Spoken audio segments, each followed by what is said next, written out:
Hello and welcome back to Full Count. As you clicked on this video, you know that this episode is all about the Angels. I've been ranking teams from 30 to 1. The Angels fall at number 27, as you probably saw from the thumbnail. Um, and yeah, I like the Angels. I want to love the Angels, but I just don't.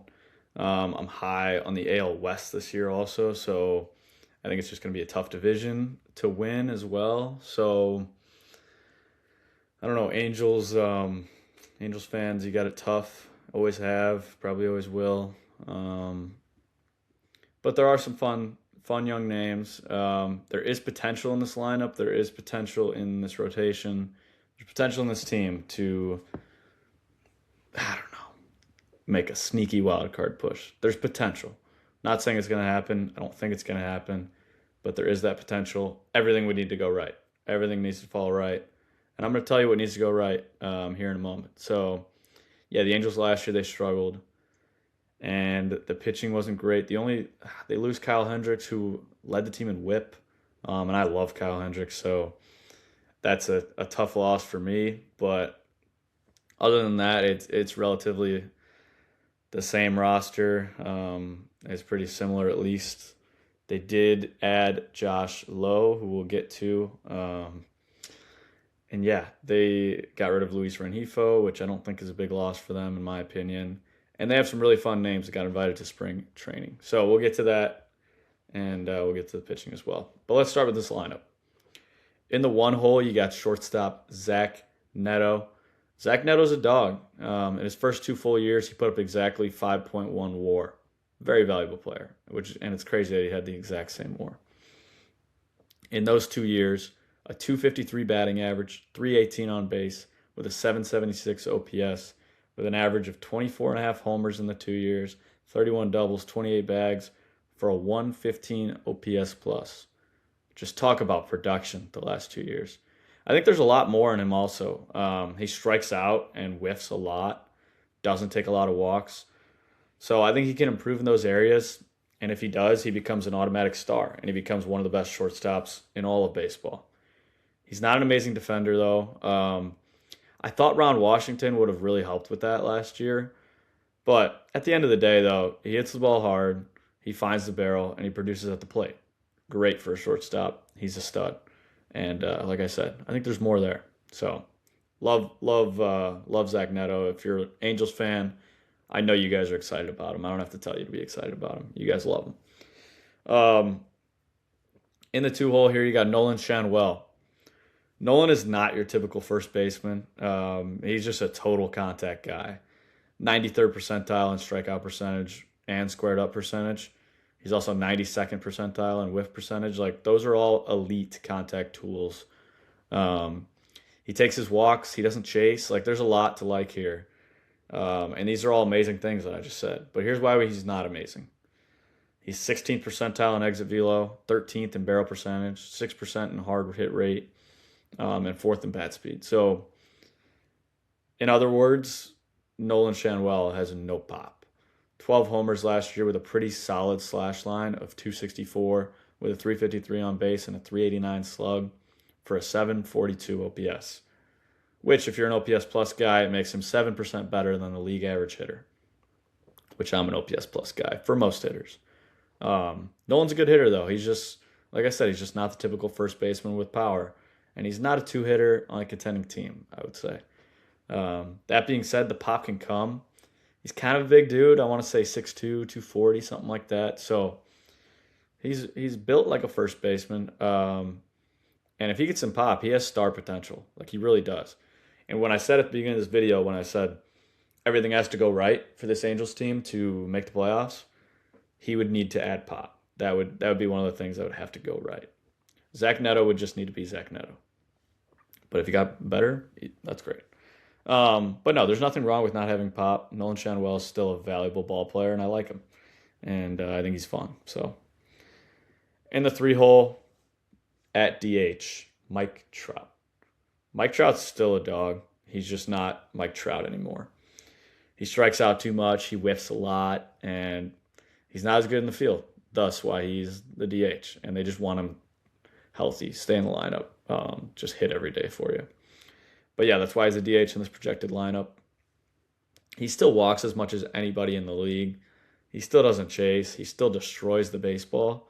93rd percentile on the barrel percentage, 100th percentile in the launch angle sweet spot, which is a little too nerdy for me, to be honest. Not huge into the whole launch angle, all that, but it has value to some people, and he's 100th percentile at it. It's not like it's a bad thing. It's totally fine. So I don't know. He was barely below an 800 OPS. He still hit 26 homers. It's not like the bat was completely dead at all. 359 on base percentage. He's still 21% better than the league average hitter. If you like OPS plus, he's still a dog. That's all I have to say. He's going to hit 30 homers this year as long as he plays 100 games. That's what I think. I think he's going to have a good year. He's Mike. He's always hungry. So, yeah. In the 4-hole, this is where the lineup starts to slip for me. I mean, 5-hole, he's exciting, but 4-hole, Yoan Moncada will be playing third base. Just stay healthy. Stay healthy. The last time he played a full season, he put together a 4-WAR season. Yeah, I know it's 2021, but still. He hasn't slashed too bad in an Angels uniform. He just hasn't played. In 84 games last year, Moncada hit 12 homers, 13 doubles, with a 336 on base, 448 slugging percentage for a 783 OPS, making him 16% better hitter than the league average hitter. So that being said, he's a god-awful fielder, though, and won't bring much value at all at the corner over there. So I like Yoan, and I think the ceiling is as big as anyone's on this team that's not named Mike Trout. We saw it back in the White Sox uniform. We saw what he could do. So like I said earlier in this video, I'm going to keep going back to it. Like, this is one of the things that needs to happen. Yoan needs to play 150 ball games. He needs to be healthy. Everything needs to go right for this Angels team to make a wild card. And even if everything goes right, they still might not make it. But we'll see. We'll get there. I just think the AL West is so good. But yeah, in the 5-hole, we got center fielder Jo Adell. What a monster season from Jo Adell last year. The former top 5 prospect in 2020 finally had his breakout season. 37 homers, 98 RBIs, with a 485 slugging percentage. He hit the ball hard. 111 OPS plus, with a 293 on base percentage. Just let me say that again. 111 OPS plus with a 293 on base. That doesn't make sense. That's insane. He strikes out so much, whiffs a lot, chases a lot, doesn't really take walks, hence the 293 on base that I just mentioned. He was 99th percentile in bat speed, 96th percentile in barrel percentage, 97th percentile in expected slugging. Like, he was pretty elite in the power category of things. I expect regression this season, but I still think 30 homers is something that's definitely going to happen. I like Jo Adell. The power's real. And it's always fun to have a guy that hits homers and plays center field. So, yeah, Jo Adell's a dog. The power tool is legit. In the 6th hole, we're going right fielder, Josh Lowe.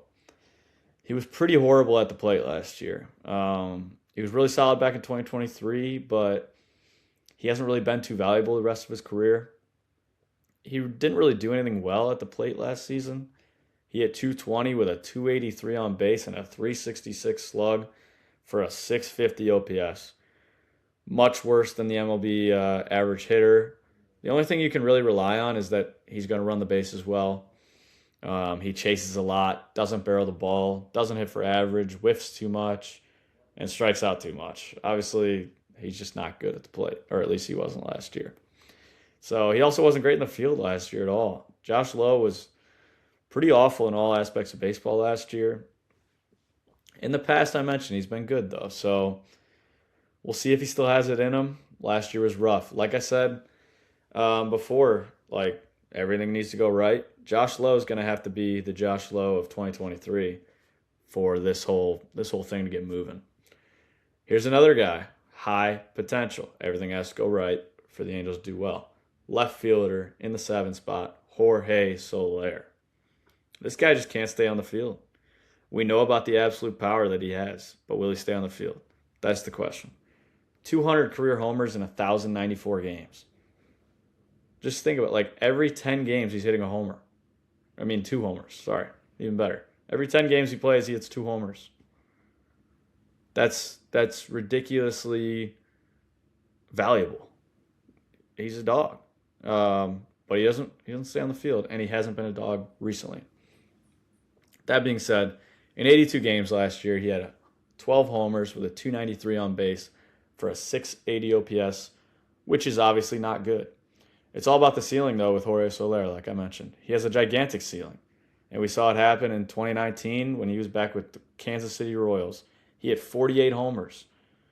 And we also saw, I know 2019 was a big power year for everybody, but we saw it happen in Miami too in 2023. 36 homers. He has it in him. We'll have to wait to see if it comes out this year, though. My guess would be that it won't. But let's get optimistic here. If he does, this team gets a lot more exciting. The lineup gets a lot better. A lot of these guys, ceiling. But you could say that for any team, really. But they have big ceilings. We've seen Yoan do it. We've seen Mike Trout do it. We've seen Jorge Soler do it. We've seen Josh Locana do it. Right? Like Nolan Schanuel, we haven't seen him do it. But if he had some power, we've seen him hit for average. We've seen him be a good hitter in this league. We've seen Zach Neto be a good hitter in this league. So there's fun stuff. And a guy in the 8-hole, Logan O'Hoppe, is another guy that used to be a big name in the catching world. I was really high on him following the 2023 season where he had a near 800 OPS. Everyone was high on him. He was so bad last year, though. In 119 games, Logan had 19 homers, and that's the best part. It only gets worse from there. 19 homers, fun. Catcher, 19, awesome. But he hit 213 with a disgusting 258 on base. Not good, disgusting. And a 371 slug for a 629 OPS. He still found the barrel a good amount, but he whiffs and strikes out way too much. He clearly doesn't take walks either with that 258 on base percentage. It's just brutal. He also doesn't grade well behind the plate at all. I would have, well, at least last year, yeah, but I would have never expected this fall off for Logan O'Hoppe.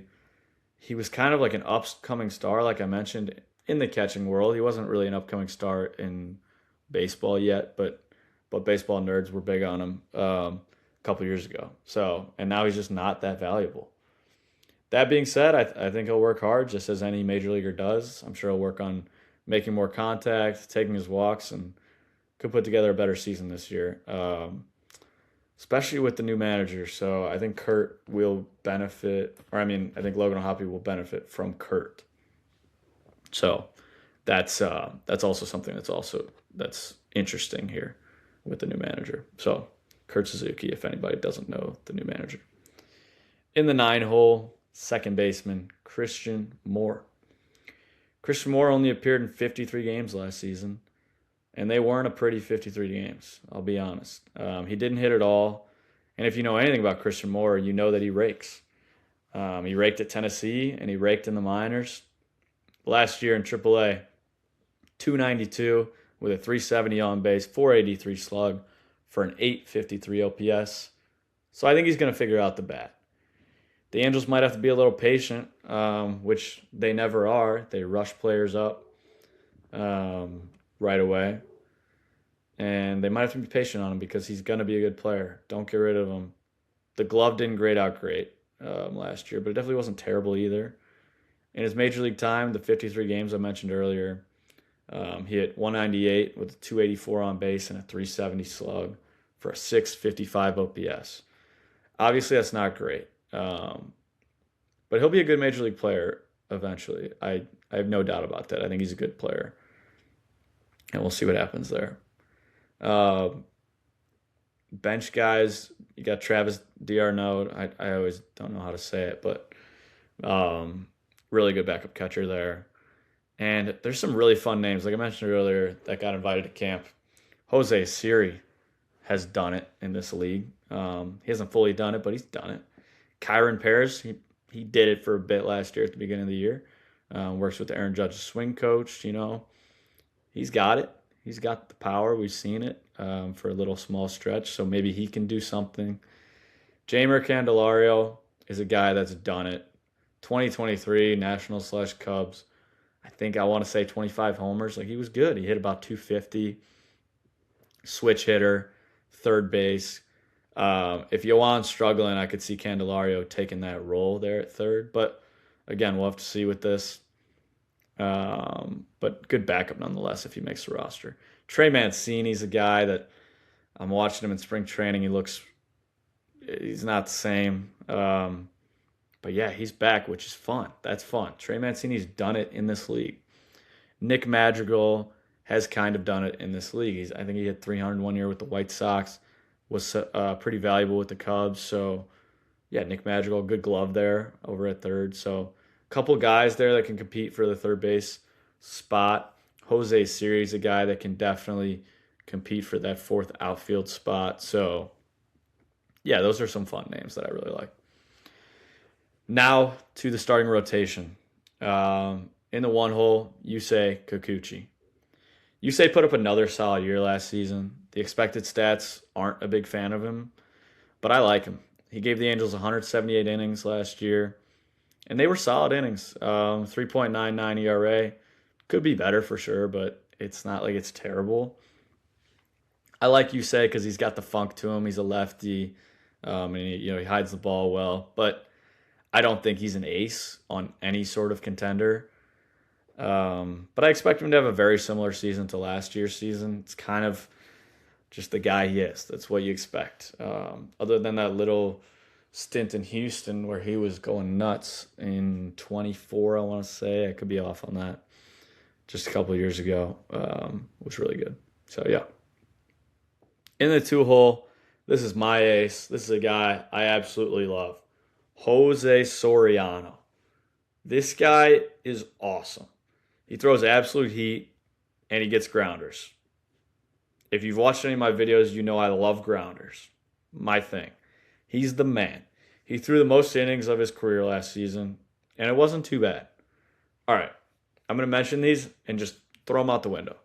4.26 ERA and a 1.3 whip. All right, fine. Numbers don't tell the story. I don't care about the numbers. He was good. He's a dog. 100th percentile in ground ball percentage. Love that. You know I love that. 90th percentile in fastball velo. Nothing not to like there. He gets whiffs. People don't barrel him a ton. He has this splitter that I really just believe in and a really solid knuckle curve to go with it. I love his repertoire. I love his profile. I love Jose Soriano. And if I'm an Angels fan, he's the player I'm most excited about. I think he can get Cy Young votes. Like, I am so big on Jose Soriano. He's a dog. He is a dog. Anyways, that was my rant. In the three hole, Reed Detmers.